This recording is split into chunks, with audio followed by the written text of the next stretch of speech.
No battery lasts forever, and that includes the one in your key fob. But fortunately, replacing it is easier than you think. All you need is a small flat blade screwdriver and a new battery.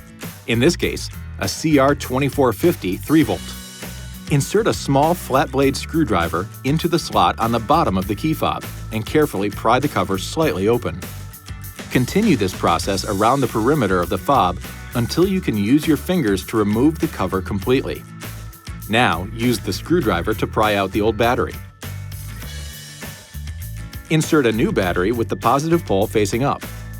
Finally, put the case back together, snap it shut, and test the key fob by pressing a button. If the LED light blinks, you're good to go. This video is not intended to take the place of your owner's manual.